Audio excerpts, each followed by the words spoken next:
Hello, everybody. Welcome to our webinar with Coach Nathan Fanger from Kent State University. We're going to go through some preliminary stuff before we turn it over to Coach Fanger, and then he's going to break down the technique of Danniel Thomas-Dodd, fine shot putter from Kent State. She was NCAA champion. She was recently Commonwealth champion, silver medalist at the Indoor Worlds, so she's having a great career. And she has really interesting techniques. So I think it'll be really fun to hear Coach Fanger describe her techniques. So got to take care of a little business first. Hey, thanks go out to Rob Lasorda from MF Athletics for helping publicize these things. Also, he's sponsoring us. We're going to give out a $50 MF Athletic gift card at some point here. Courtesy of Rob. Rob also, he runs on Twitter, the National Throws account. If you're not familiar with that, it's a really good one to follow. A lot of information about the throws. Rob is a great promoter of the throws. In fact, he was just named to the coaching staff for the senior NACAX meet in Toronto, which is coming up very soon. I don't know the date.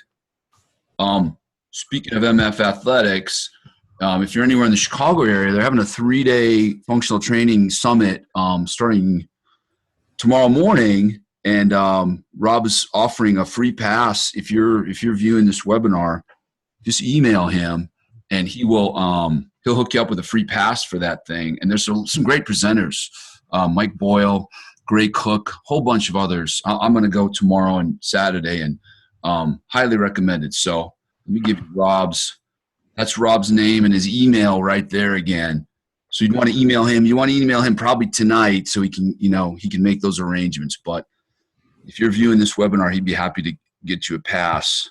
Also, if you're in the California area, next month, he'll make the same offer. So if you're interested, if you're viewing this webinar and you're interested in getting a free pass to that functional training summit, either tomorrow in Chicago or August in Long Beach, email Rob.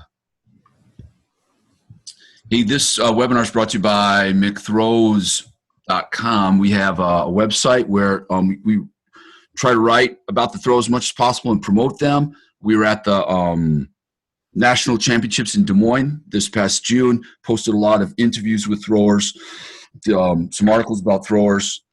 I'll be covering the European Championships in about a week or so. So there'll be a lot of stuff posted from that. So check us out. We're also on Twitter, Facebook, and Instagram. Oops, too many slides. Oh, and real quick before I introduce Coach Fanger, the way this works, hopefully as you've logged in, you've seen a Q&A function on there. Throughout the presentation, feel free to type in questions and submit them, and we'll get those questions to Coach Fanger as we go along. So the Q&A function is a big part of this. It's my pleasure to introduce Coach Fanger. He's been at Kent State for 18 years. He's had over 60 Mid-American Conference champions in the throws, over 20 All-Americans. Reggie Yeagers, who was USATF champion in Des Moines, a huge breakthrough performance for him, 68 meters, which is a rare throw in Iowa for an American. That he was Coach Fanger's athlete, as is Danniel Thomas-Dodd, 2017 NCAA champ, 2018 Indoor World champion, silver medalist, 2018 Commonwealth Games champ.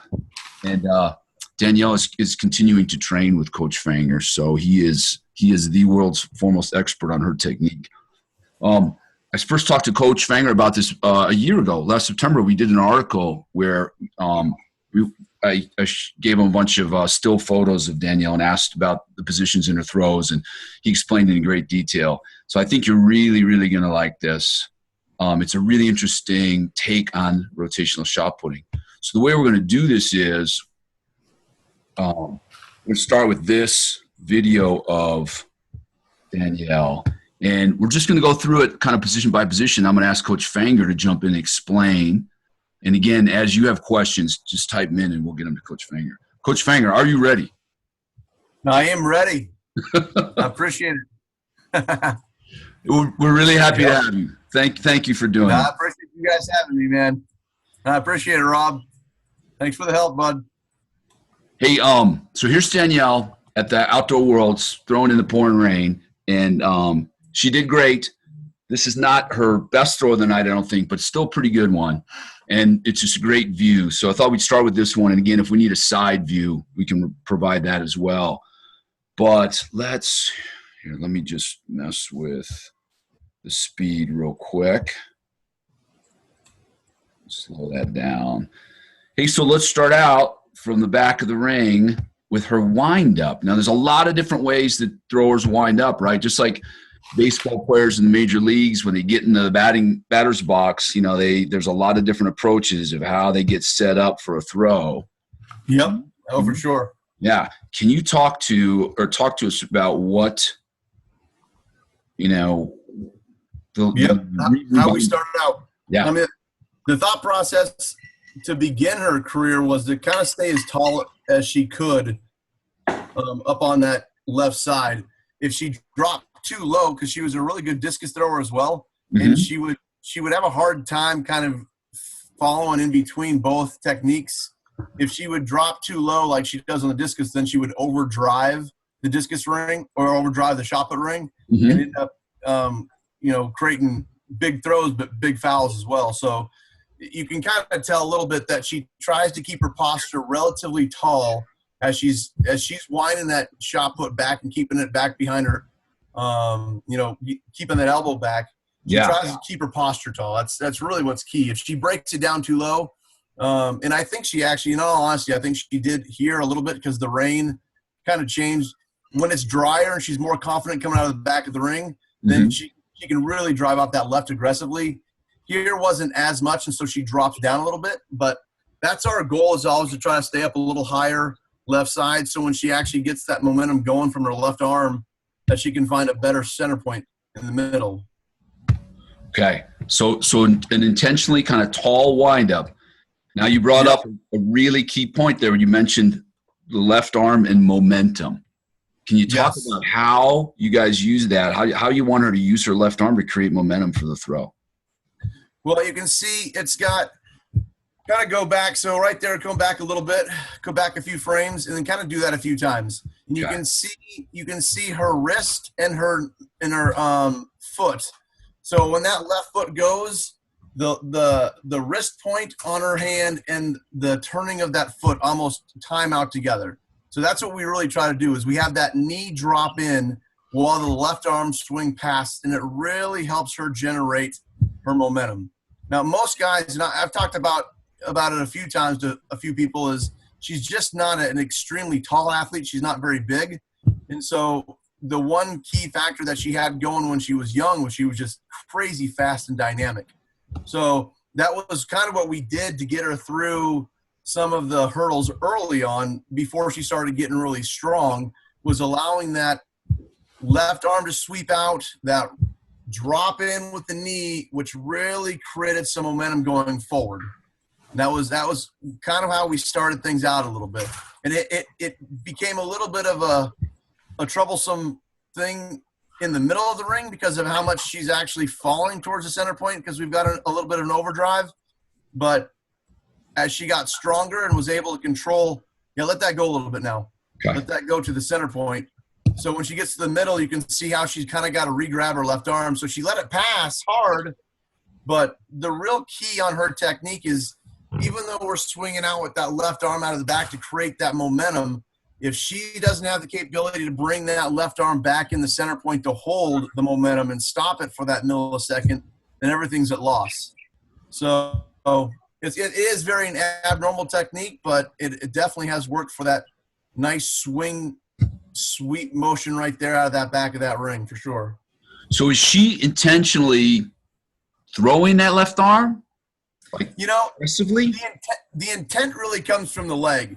It actually is more of a drop in with the knee. The knee drops in really aggressively, but the left arm doesn't impede movement. So the left arm, we talk about just keeping it open. I mean, you can almost see, and the more she does it, actually the left arm starts to help out a little bit right about that motion, because it's pulling to get her momentum going. But the initial movement tends to be leg orientated. Knee drops down, boom, which gets her hips around. And then from that point here, you can see the arm really kind of stretch out, and then she's got to have the power and the wherewithal to bring that left arm back in to rewrap that position point. Because if you don't rewrap it, then you've lost all that tension up front. So a common fault for young throwers, I coach high school throwers, so I've seen this a lot, and those of you out there who coach young throwers, you can probably relate, is their shoulders get ahead of their hips at the back and they can never recover. Right. So common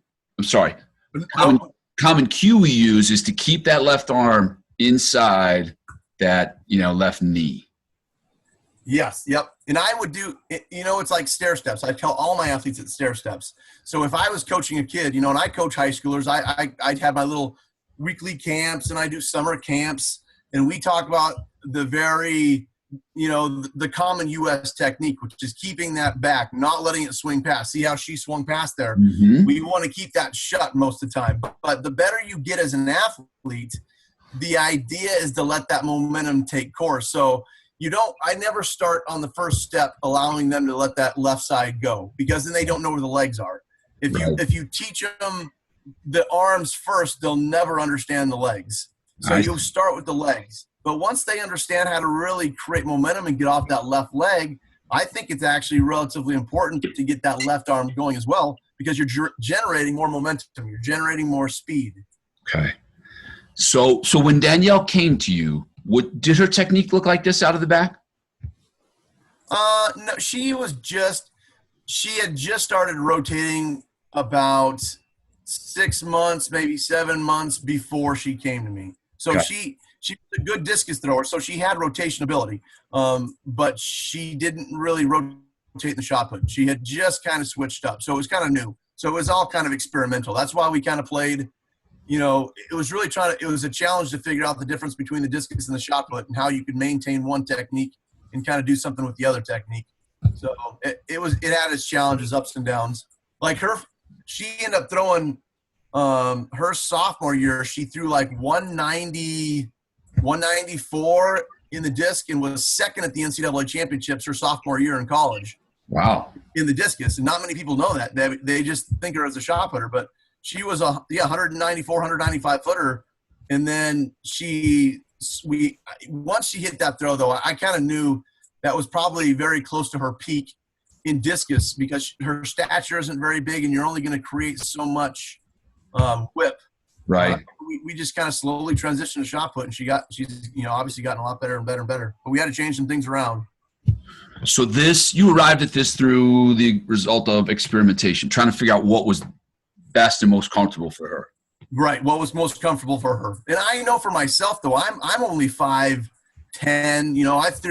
I was a 195-foot discus thrower myself at 5'10", 225 pounds.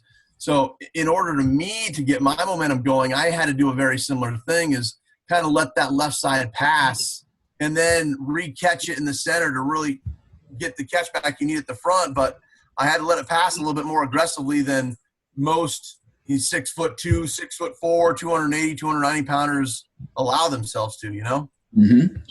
So for, let's say a high school coach listening out there, or any coach, would you recommend maybe experimenting with this more for someone who's not a really tall thrower? Yeah, but like we were talking before, if I'm going to start teaching somebody how to rotate in high school, I would not let them use that left arm like that quite so dramatically so early.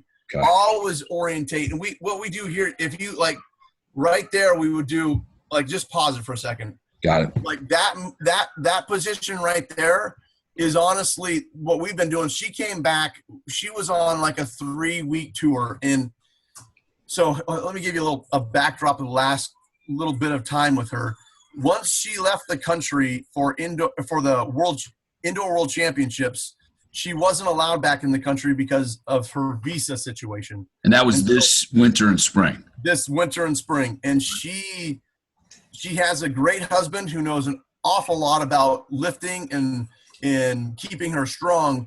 And he can work the details with her, but there's like positions in between that you just don't see sometimes if you don't have that eye, you know? Right. And she created over the last 3 months almost too much left arm. So even though I've coached the left arm and I've enjoyed watching that pass and build the momentum, she's used it so much right now that the legs are in a deficit.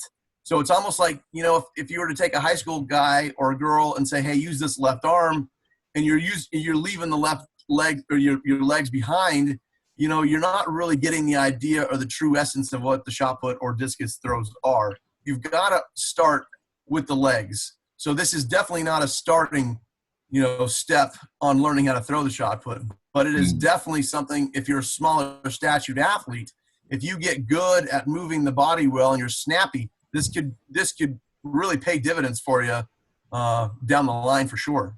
Got it. Hey, can we talk about now another key issue in the rotational technique is how far we're turning that left and when that right foot is coming off the concrete. Yep. Mm-hmm. It looks like Danniel turns that heel pretty darn far. Again, if I could refer to classic American technique, let's put it that way, that you might have seen from John Godin over the years or Joe Kovacs today, they would want that right foot probably out here by the time that left heel turns that far, right? Right. Yep. So can you talk about that? What's going on with her? Well, they've also their left arm probably is also, you know, in between her head and the S on the sign out there. They're trying to keep that left arm back into play so they don't let their shoulders open up too much. Because if their shoulders open up too much, they tend to fall to the center. They tend to rush to the front of the ring. And I get it. I mean, that is the classical technique, to keep that left back a little bit and to generate power with the legs by keeping your shoulders shut. But you know, for her, if she shut that down, what she ends up doing is popping up. She creates a pop-up position point versus driving forward. She lifts the body up. And it is a little bit actually here, even though she goes past, if you let it go a little bit, she gets a little bit too much pop-up there.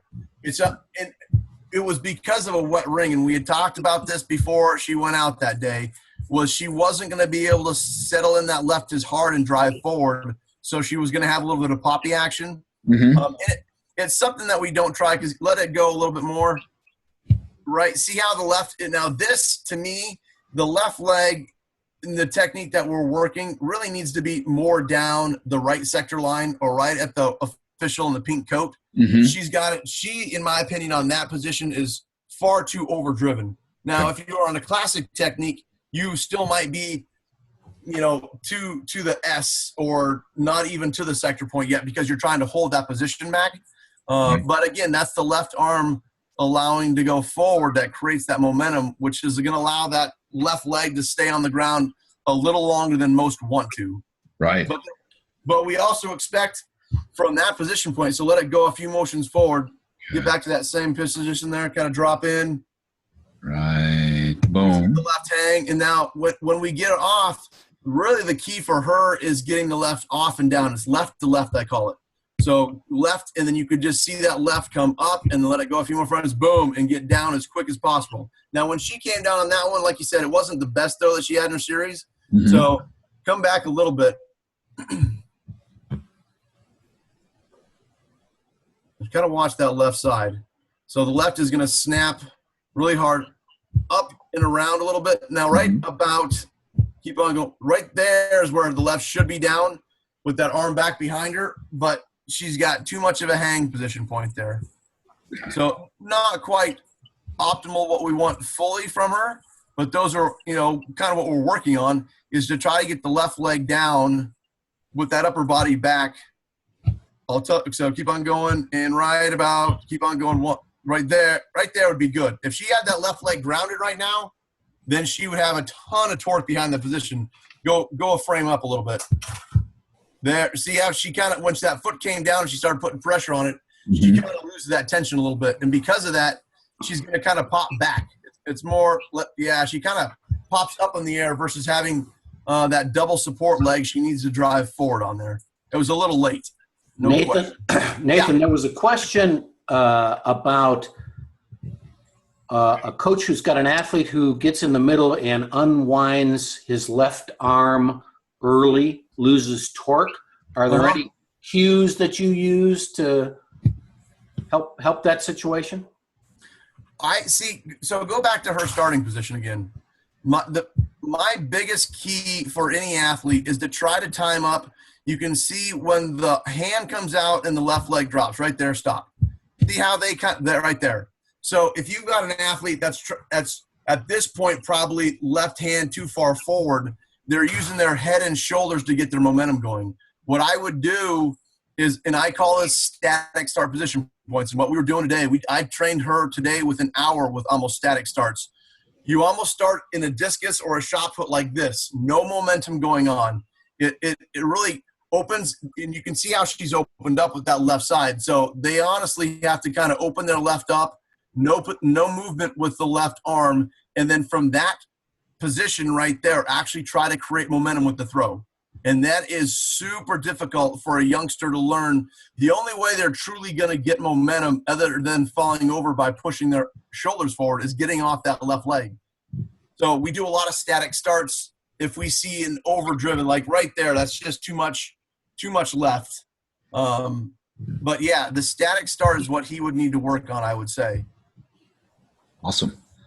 Hey, so going back to the relationship between the right and left foot at the back, do you have a cue with her of when you want that right foot off the concrete, or is it just a natural result of what's going on her with her left side? It is really honestly a natural result. I mean, what happens is, so go back a few frames, and this is a big key importance to the athletes. So drop that knee down a little bit, right? Okay, right about there, stop. Like really the responsiveness of the right leg can really only be dictated by the number one, the drop of the left side, and number two, the flexibility of one's hips. So if you're not very flexible in the hips, but you're trying to drop the left in, then it's going to be a really quick timing, because as you drop the left down, if there's no flexibility in the hips to get out, then it's going to be a quick movement. So really, you've got to be able to be flexible at the hip point. So come back a frame. Not so far. Here we go. Right there. That's okay. Oh, yeah, come back a little bit more. Boom. Right. We'll say there. Right there. Right there. See, this is what I create in the athletes. You see, go essentially up to her crotch situation, down to the left knee, down to the right knee. I call that the V. You always want to create a V. So in a triangle, come back up to her middle, up to her gut. So go from there, and then down to her knee, and then down to her other knee, and then back up to the gut. So you're creating a triangle right there. And what you do as she continues to drop in with the left side, she's going to try to hold that triangle as much as she can, because her groins are in use right now. So the interior groin and the outer hips are really what's going to throw this shot put. You can see as she drops down, she tries to keep that knee out a little bit. And as she gets around to the middle, you can still see the V. You can see the gap there. Then she starts to come through, and she's going to create the V again, boom, by opening up at the front. So we use the V a lot of times in my coaching from the back, middle, and front to keep gap points, to really create momentum with the body. Nathan, another question here. Yep. Do you mind that her left knee extends as she comes off the left foot instead of staying down low as the left foot comes out? Was it the wet ring, or does she do that regularly? No, she does that regularly. I would say in this scenario, though, it was more exaggerated because of the wet ring. It really was too much lift. That was too much. I call it hoppiness. It was far too much hop. But it's still going to be, what happens is as you drop in the discus throw or the rotational shot put, as that right side right there is dropping to the center of the ring. So the right leg's going to wrap and drop. And as it drops, I talk about having a pre-wrap. So they kind of pre-wrapping it. You see how she wraps in right there? It's not even on the ground yet, and she's already wrapping it back towards 12 o'clock at that clock right there exactly. You can start to see it wrap. And as that wraps down, it's going to force the left leg up, which creates an orbital path. Also go to her elbow right now where the shot put is. The elbow, yeah, right there. See, if that was a discus in hand, if you extended that arm up, that would be a huge, nice platform where that discus would be. And there, I do a very similar thing with the shot put. Even though people don't talk necessarily about an orbital path with the shot put, the body creates an orbital path so the ball can get lift. So as that right leg's going down and that arm is in the upward position point, it kind of makes that left leg. So we're talking about the left leg, but I'm explaining everything else on the other side because the other side is what's creating the left leg to do it. So let's go back to the front of the ring again.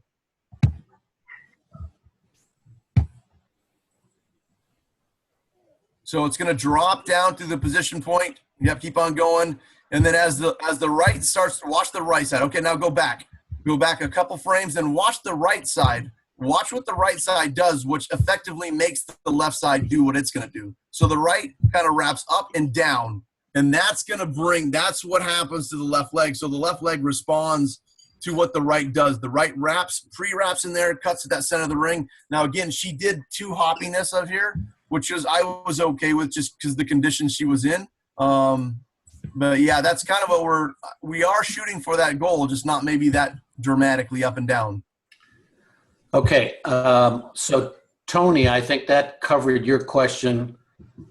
And if it didn't, please re-ask more clarification. Sure. Then another question: Nathan, do you consciously coach your throwers regarding the distance between their knees at the back or in the middle? Well, it's a good question because I just talked about the flexibility of it. I don't talk about a certain distance because really what we're trying to do as shot putters and discus throwers and across the board as a thrower, you're trying to get stronger. So as you're getting stronger, you might be taking away some of that flexibility. So it's kind of like, well, are we in a strength phase when I can't get a lot of stretch out of you? Or are we in a competition phase when you should be strong, yes, but way flexible and snappy? It kind of depends upon the season. Or where we are at in season and the training parameters that we have. Because if she squatted 500 pounds like for a double the day before, I don't expect any leg movement in any hip ability because she's going to be super tight. Now, the better she can get, really the key is on that left side. So go back to the front again. And this is what's key as you go over, as you start the top again right here and go ahead and drop in and then go ahead and stop right there. Seriously, that is where her basis of the throw comes. If she can't get through those positions, then it's not going to happen. And that really is, again, the inches between the left knee and her right knee just is going to be indicated by how flexible she is on that day or how flexible she has been doing with her drills and her stretching and everything else, which creates a little bit more snap. It's like a rubber band. The further I can stretch the rubber band back, the further it's going to snap in. So the more stretch I can get out of her, the better I'm going to be able to get a more dynamic throw in reality. But again, every athlete's a little different. So I can't say I want exactly 6 inches or I want exactly 8 inches. That to me is sometimes too fine tuning it. It just, we have big, broad, basic brush strokes that we stick with. And we just try to make one a little bit better each day, which, hey, we're going to drop that right in. Static starts and we're going to try to create more stretch. So, not super, I don't like to be super detailed. So clearly, Nathan, the cue of squeeze the knees is not part of your deal here with Danniel, right? Not at all. I have maybe, if I've had 80 athletes in my career, I've said squeeze the knees 5 times. That's it.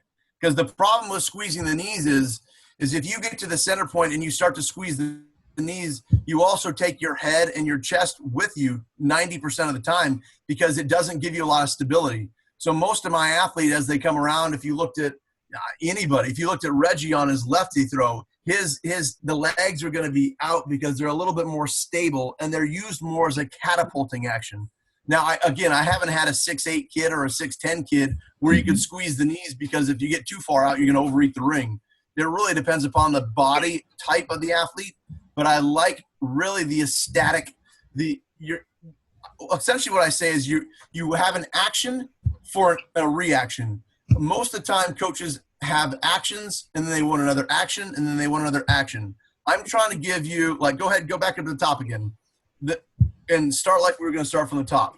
So go ahead, and this is an action for her. She's actively going to drop the left leg. This is an active. But now the reaction is that right side reacting around.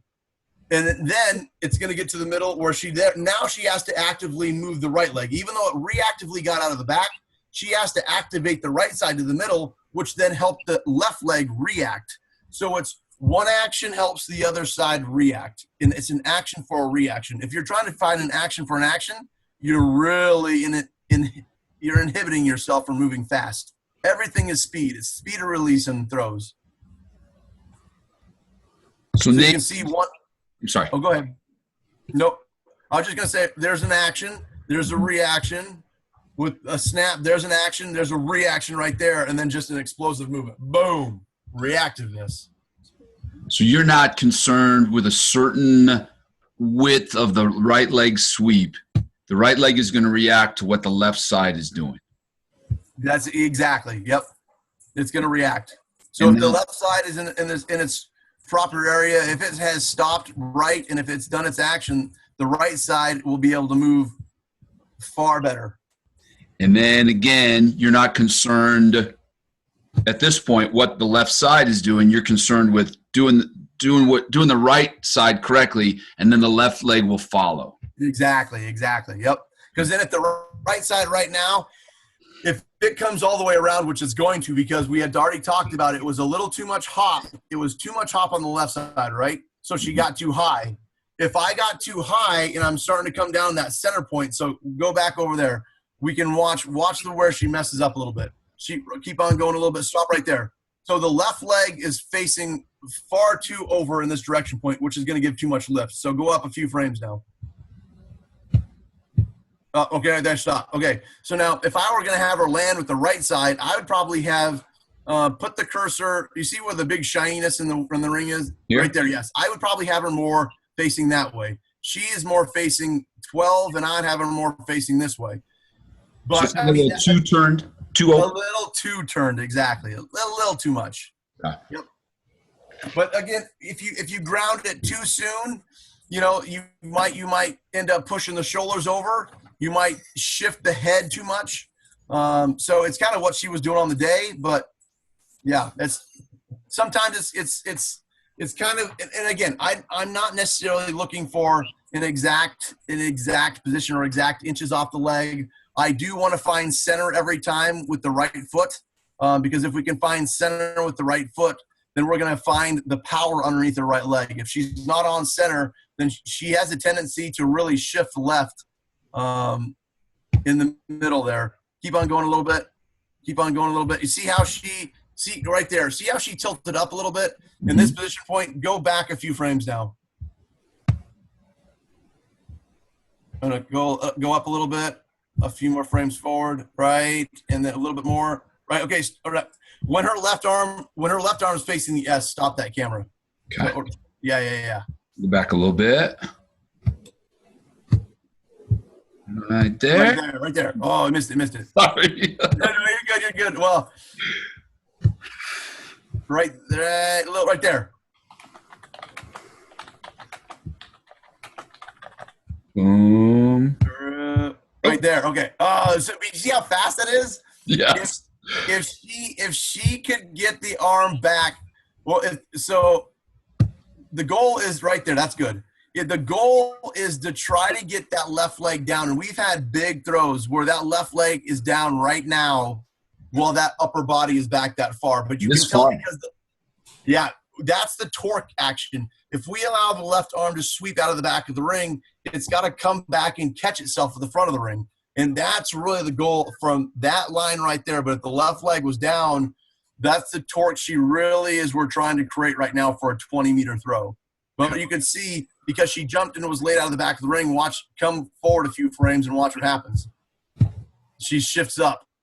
So you can see the whole head chest shift over that position point. So when she strikes on the ball, it's not as far back as she'd want to get. So, I mean, it's an explosive throw at 1880, but it isn't a 1920, 1930, 1940 throw. Coach, there's a comment that was made by one of the attendees that you don't see positions, you see energy. Any thoughts about that? Well, and that's you know what? There's been big controversy over Reggie also, because Reggie really shut himself off. His 68-meter throw, everyone was really yipping about his right leg really shut himself off early. But the idea, I mean, a position is important, but energy far exceeds a position. The energy output is what's key in throwing the shot put, the discus, the hammer, the javelin far. How are you creating energy, and what are you doing at the end of the throw? It's got to be speed out of the hands. So how are you effectively creating the energy you need to get the implement going far? Now, a lot of this sometimes is like, well, you didn't look like the, classic American throw with keeping the left back and keeping yourself in. But in all honesty, if she was going to do that, she wouldn't be creating the momentum she had, so she wouldn't be creating the reaction. She would be creating another action, and the action's far slower than an action. So exactly right. I've limited myself on the amount of videos we watch as athletes, because sometimes they watch so much videos that they're trying to very pinpoint and be so specific on positions that they negate the whole fact that if you don't have energy and if you don't have a flow and you don't have a rhythm through the ring, no matter what position you're in, it's going to be ineffective. Everything has to be energy consumption. How is your energy going in the right direction? And when you get the energy in the right direction, how is it stopped like a car crash to get the implement sped up out of the hand to throw as far as you can make it throw? Coach, let's take a look at the middle now. And you've been talking about this. Mm-hmm. So she's making a substantial effort to re-wrap. Is the cue to just pull that left arm back across? It really is. I mean, and so she's pulling the back arm across while the left knee. I always talk about to athletes like dog peeing on a fire hydrant. So you'll see the left knee is going to kind of come up and out. Watch right there, exactly. So more important than the left arm, even though the left arm has to hold its position, it's kind of what the left leg is going to do at this point. So come a few frames open. See that? Kind of like the knee's going to kind of open up, and it's going to get into a saddle position near the front of the ring. So the key is to try to hold that shoulder back and hold that shot put back while the left knee is opening up essentially to the sector, to the throw point. And if you can get that separated, if you can get that left leg open, you know what? We haven't switched. Go to the indoor. Let's see it. Can you switch that one? Yeah, absolutely. Let's see. Give me one sec here. Sorry. Going boom, boom. There we go. Okay. See if we can make this full screen. There we go. Oh, yes. I like the different view, too. It'll help people maybe see. All right, good. Go back a little bit again. So this is Danniel throwing in the indoor worlds this year. There we go.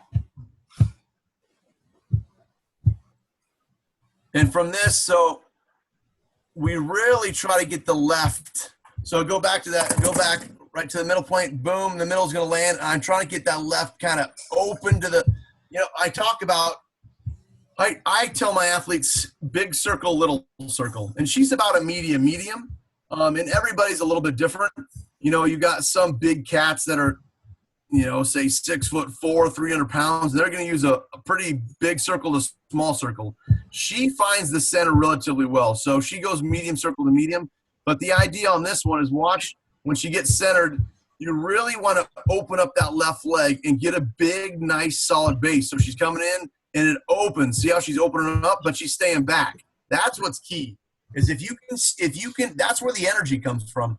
Is the energy is going to come from that left side, open up to the toe board. Now, she didn't chase out very well on that throw. We work on that double support phase. But you can see the energy of the left really going forward right there. Boom. With the shot put back. Now, if she was – intention is with the shot puts back here and the left leg is moving forward. So it's creating that stretch. It's creating the stretch, exactly. Now, from that point right there, she should be on the ball. I mean, that's not a bad position, but she should be on the ball. She should be on the ball a little longer with 2 feet on the ground. So she got off it too quick. As soon as her left leg got down, she got off. We call it like jumping onto the back too soon. She got down and boom, she lifted and jumped a little too soon here, right there, instead of getting through the ball point. We're trying to get her to have 2 feet on the ground and get that armpit over the lip of the ring while the 2 feet are grounded. So she's going to start to go and keep on going a little bit. See how she's off the ground and the armpit doesn't extend until keep on going a little bit. There. I needed that armpit over the ring far more with the 2 feet on the ground more, because then you're applying force. It's energy again. I'm not applying. See, right here when she's in a single support phase, you're allowing the energy to go forward, but you're not creating any more energy. Right there when a double support phase, when you have 2 feet on the ground, now you can apply force to the ball. So she's really applying the force she needs there. But if she's off the feet too soon, then you're losing the time frame that you need to apply the force on. So trying to get her grounded earlier on the left side and remaining grounded while she chases the armpit over the ring is really what's key. You know what's really interesting to me about this view is from the middle through the throw, she looks like a glider from the right. Yeah. There, from right there to the finish, she looks like a glider. Yeah. And that, again, that's kind of, I would say that's unorthodox, an unorthodox approach to the rotational shot. Because it becomes more linear. It Right. goes left to left. So that left leg is coming really around and down linear action-wise, and then she can come back over it. Yeah, like a glide right there. So couple questions from the attendees. Okay. How do you improve the extension with both feet? It says on the ground. I don't know if you mean on the ground or off the ground. No, he's right. Both feet on the ground extending. That's what I'm saying. Yeah. Yeah. And do you use non-reverse throws? Yes. Yeah, that was – so today we did, 30 static starts, like I said, and we did 30 static starts on a non-reverse. And then at the end, the way to get the armpit out and over the ring is we do non-reverse.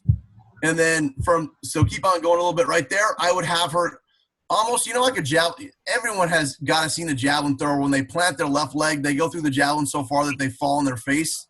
And then they like stop themselves before they go over the line. Well, that was what I said.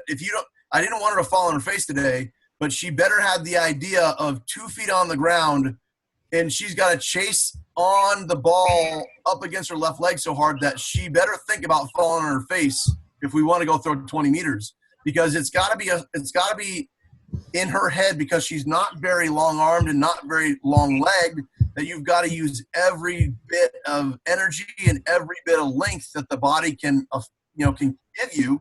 Then you've got to almost treat it like a javelin throw, or, you're chasing. So we did static start, non-reverse, javelin style finish, where we planted and then we finish our right foot over out of the, over the toe board in the sector, not on our face, thank goodness. But yeah, that's the only way to train it, is to really overemphasize how far you've got to extend.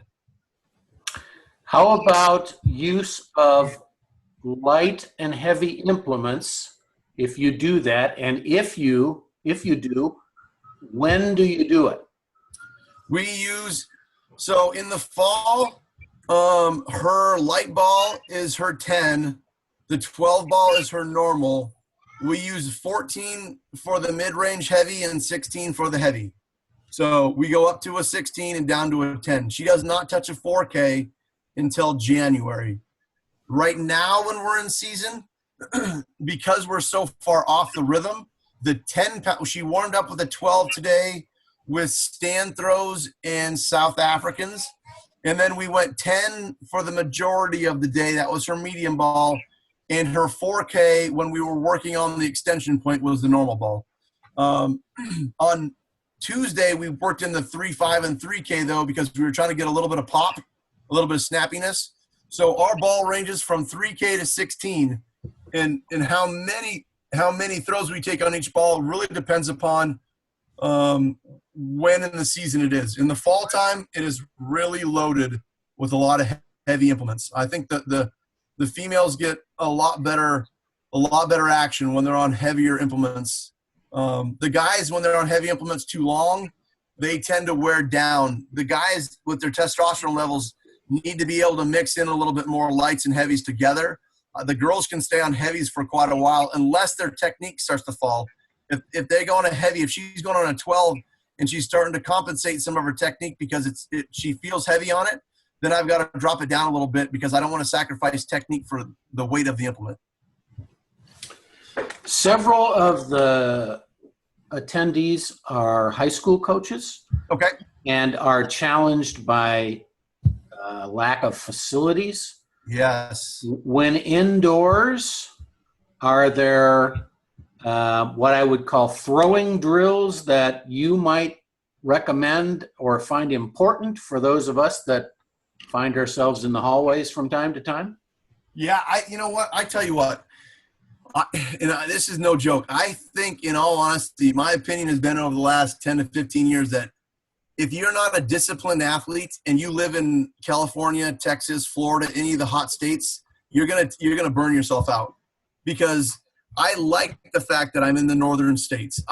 I want to be in the hallways. I want to be somewhere where I'm not allowed to throw the shot put for a certain amount of time, because then I can really focus on getting my technique down versus having to throw a ball. Like I watch it over and over again. The Texas kids or the Florida kids, they throw out all year outdoors and they get so excited to throw early in the season in March and they have huge bombs. You look at these NCAA lists and you're like, holy crap, these guys are throwing bombs. And by the end of the year, they're dead. They're toast. They're wore out. They're beat down. If you are stuck inside, even though you don't like to be stuck inside, pat yourself on the back for getting a win for the fact that you don't have to throw all year round. But you're right. What do? If you don't have a medicine ball, which hopefully maybe you do, get a basketball. Get something in your hand where, seeing the position she's in right now, he's going back and forth, and I kind of like that. What if you just had a basketball in your hands and you had your hands down by your hips, and then go ahead and go all the way forward through the throw? And then stop in her power position. So I can like spin, pretend I had my hands down by my hip, and then I stop right there. So I'm just learning how to go. I call it here, you know what? Go back all the way to the front. Here's how I coach. If I were coaching a high school kid, this is position 1. I'll go forward a little bit. That is position 2. Go forward a little bit. A little more. That, go ahead and get down. That's position 3. And then go forward a little bit. That's position 4. Go forward a little bit. Yeah, that's position 4. And then 5, I just consider the release. So when I do drills inside with my kids, I'll put them on say we were on a gym floor, and every gym floor has a line. Put them in a 2 position. So you go 2, there's your 2. Then you go 3, boom, and then you get to 4. Go ahead, go to 4. So you go 2, 3, 4. Now, boom, you stop right there, and then you shift forward again. And then from that position, guess what? She could be in a 2 position right there again, and then go 2, 3, 4. I call it a line drill. So you're going to line drills. You go 2, 3, 4, 2, 3, 4, or really a South African position point. Boom. And then you can work how fast the left leg gets around. You can work how much stretch that you have in your arms. You can work a lot of things by not having to have a shot put in your hand every single day. I think most of the work comes in when you don't. When you're actually throwing medicine balls or tennis shoes or knocking balls or basketballs, really focused on your technique is key. And then when you get outdoors, instead of trying to focus on your positions, then you can focus on your rhythm. So the rhythm of the throw is what's going to dictate on how far you throw in the season. Because I tell my kids, once March starts in the outdoor season, your technique is done. I can't change your technique. I can modify it so you're not falling over or doing something stupid. But really at that point in time, the summer, the fall, and the winter has dictated what you have done technical-wise. In the springtime, I have got to maintain whatever you have done and try to put a rhythm to that. And that's where the rhythm factor and the energy output is going to make you throw far, not where the positions are. You've already done that early on. So if you faltered, if you're lazy in the fall and in the winter to do technical drill stuff, then you're going to have a struggle season because you didn't put the work in when you should have. One last comment from one of our attendees. He's given you props for a recently former NCAA champion, the Hammer, Matthias Tiala.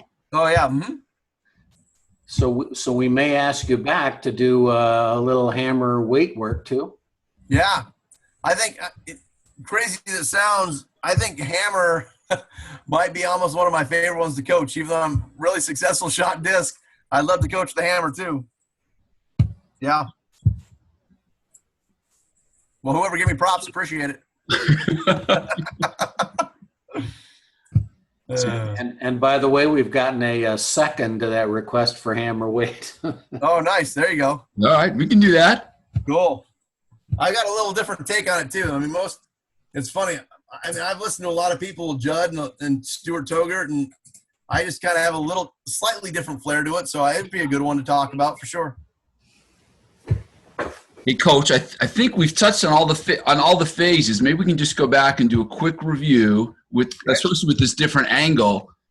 The back of the ring, we're emphasizing opening that left side and dropping on that left knee. Yeah, you can see. You know what? We'll go back there. That's what we talked about. This is a perfect angle to see.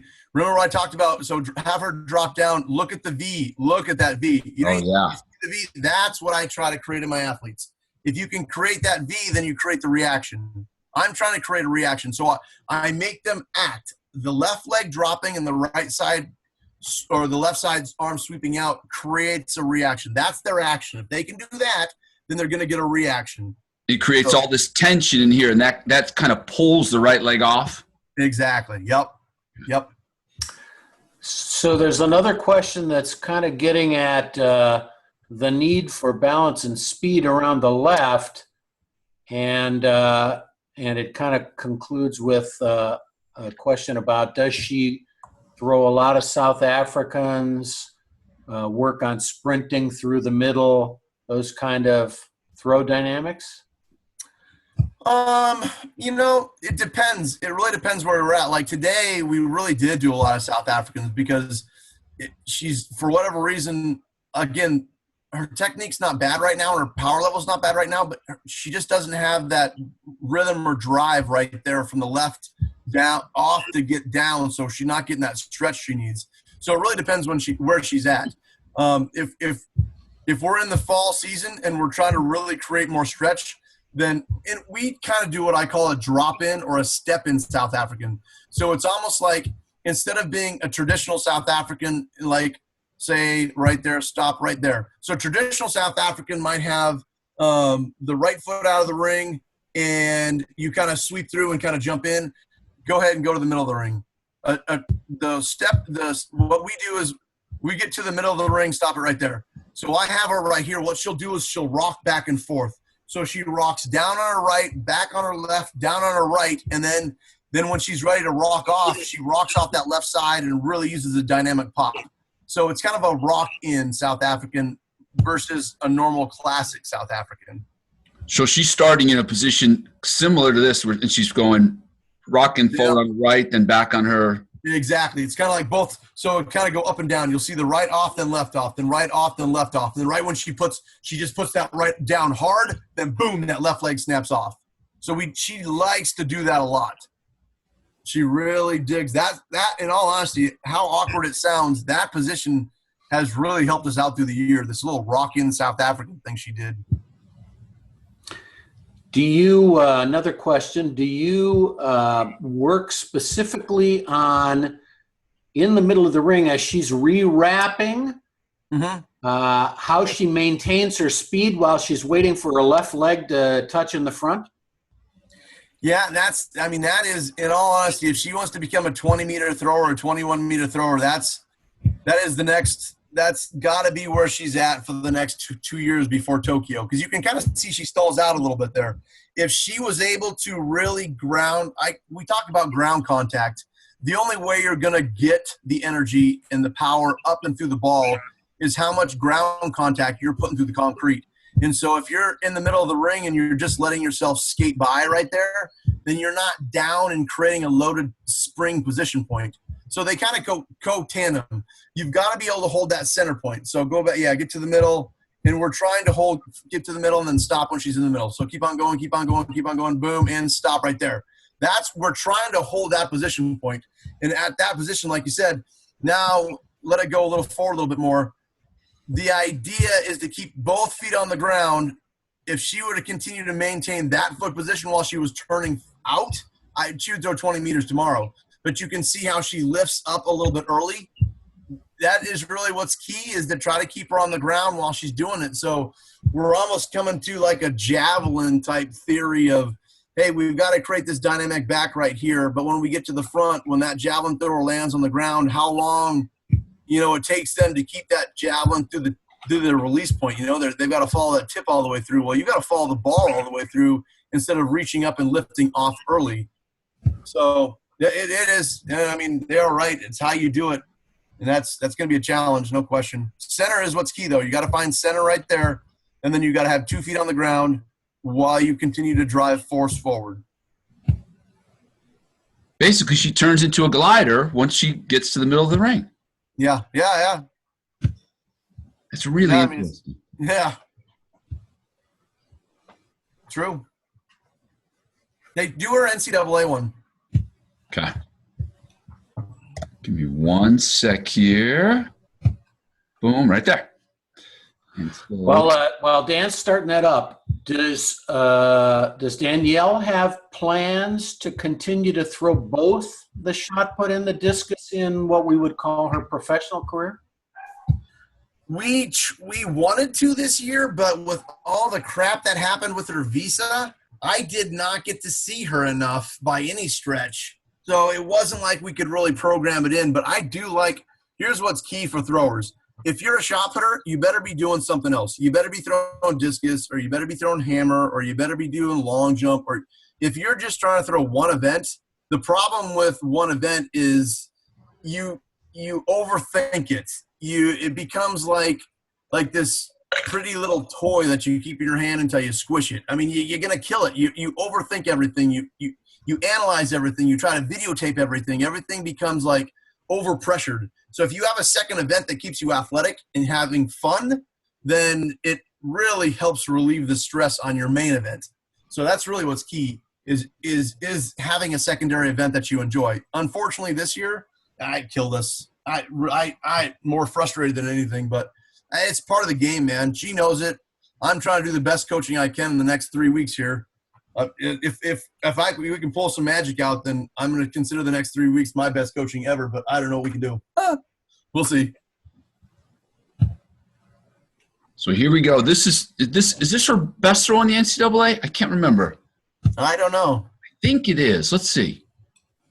Boom. Do you see though? So go back to that again. That was, you see, now she got the wrap. We talked about having that left leg down while that upper body was back. That was the one that I saw really nicely on. I think this is her winning throw. Your best throw. Let's see. Boom.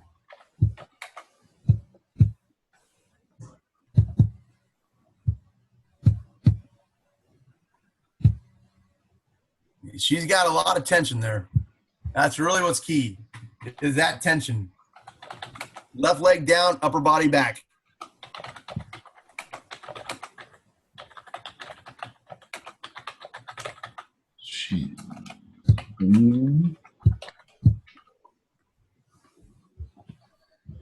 So this arm position is good. So she's just trying to hold this position and get that left leg down. Yeah, I would kind of – well, the arm's going to come up. See, the key is, the arm, that left arm should try to be down by, where the sign is, the number 1 right there. Yeah. That's where it kind of wants to be. It wants to be more in that direction point than anything. Because if it comes up too much, the shoulders reach too much. So when that gets – yeah, it's like right in between there somewhere. But that's close. It's close right there.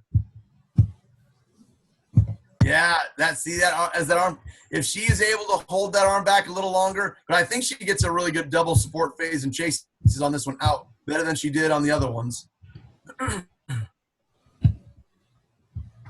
That's where the far throw is going to come from.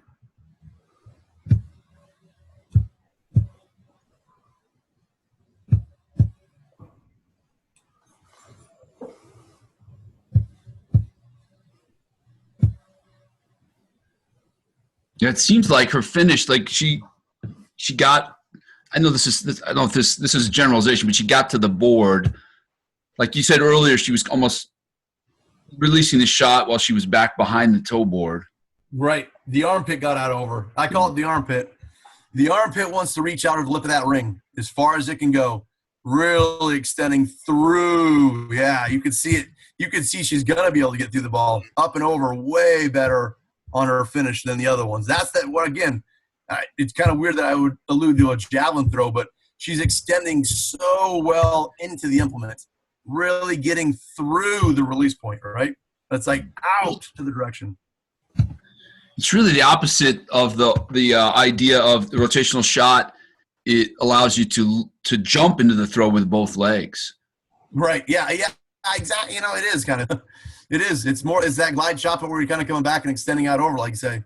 Yeah. But yeah, with the rotation, when you're rotating fast, and you can get down like double loaded spring and jump out of it. We're trying to extend out of it. So you're not thinking of a jump from the power position at all. You're thinking maintain ground contact and drive out like a javelin thrower. Exactly, and drive through. So that position, we actually work on like a javelin thrower sometimes too. That left arm, like before she left, see how the left arm's out a little bit right now? Mm-hmm. I was trying to shut that left down a little early, because if you can shut the left arm down earlier, it's going to create more stretch with the chest. And so it's going to feel like almost like a bench press coming through there. If the left doesn't shut down, it kind of opens everything up, and that pattern isn't quite as dynamic as it could be. Now, I wouldn't coach the left arm until you got really stinking good. Yeah. But she was to the point where she was getting good. So the left arm shutting down became pretty vital on the next step. But I've got to step back a little bit right now because where she's at. But yeah, that left arm is pretty key to really getting the release out of the hand and getting that right side up and over the lip of the ring. Good. I think we've gone through all the phases of the throw. How are we doing on questions, Coach Einbecker? At the moment, we are caught up. All right. Well, if you have a last question, feel free to submit it right now to Nathan. I think we've been through this throw pretty thoroughly. Before we start losing people, I just want to go back, remind you, mcthrows.com.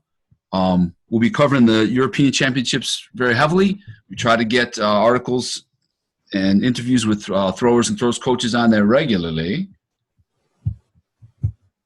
Thanks again to Rob Lasorda at MF Athletic for sponsoring us. By the way, we did a drawing. The winner of the $50 gift certificate from Rob is Michelle Putnam. So, Michelle, if you'll email me, I'll forward your information to Rob, and he'll get you a $50 MF gift certificate. If you're in the Chicago area and you would like to attend the 3-day Functional Training Summit this weekend, email Rob tonight or early in the morning, and he'll get you a complimentary pass to that. If you're in California and you want to go to this one in Long Beach, this 3-day Functional Training Summit, email Rob, and he'll get you a pass to that. Any last questions for Coach Fanger? If not, I'm going to say, Coach Fanger, thank you. Thank you very much. That was a fascinating discussion of the rotational technique. You bet, my man. I hope you have a great season this season. I hope Danniel is able to find her timing the next couple weeks. Exactly. That's what's key, man. We'll see how good of a coach I am. Yeah, no pressure. It all comes down to the next game. That's the way I feel. I feel super pressured right now, man. Well, you've done a fantastic job with her and with your other athletes, and we're going to definitely put the arm on you to try to get you to come back on and talk about the hammer in the future. Yeah, man. I'm down. I enjoy it. I like talking shop. Well, we really appreciate it. Coach Fanger, I'm going to go ahead and end this session, but thank you very much. And thanks for everybody who attended. Thanks, Coach Einbecker, for everything that you do. Thanks, my man. All Thanks, right, you guys. Take care, everybody. All right, later.